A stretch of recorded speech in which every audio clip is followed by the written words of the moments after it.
KBCC. Jennifer in Burbank, welcome. Hi there, Larry. Hi. In answer to your question, no, I don't think that age should be allowed to be on the IMDb page, but more importantly, I think it's important that people who are on the site, I'm a film editor, that we are allowed to have say on what we want to put on the site. I've had many email exchanges with IMDb, even when I had IMDb Pro, about what credits I want on there, what order I'd like them in.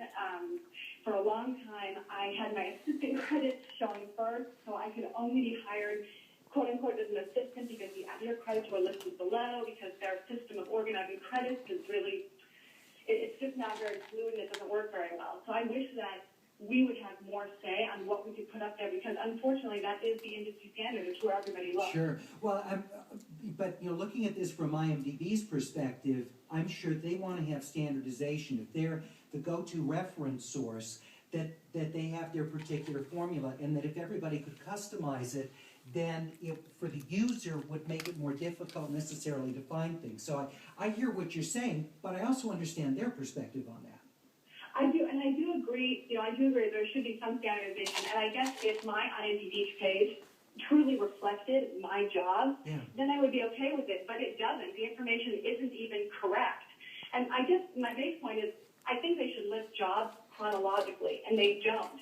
For a long time, they listed my assistant credits first because I had worked on more assistant jobs than I had editor jobs. But yet people wouldn't hire me as an editor because my assistant credits would come up first. So the chronological, no, and that makes a lot of sense. Now, is there any recourse that you're aware of? So if something's wrong, because I hear this all the time, people saying, I wasn't even in that movie, or actors will tell you, there's stuff I've done that's not there, and other stuff I didn't do that's listed.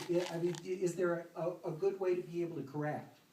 Well, you can contact them by email, but it's anybody who's listening to this and anyone who's tried to contact them knows how difficult it is, and how you can't actually call them. That's fine. But if you want to be able to email them, it's a series of checks and checks and checks, and you have to find the email, and you can only respond to the email that they reply to. There's no actual email that you can directly email.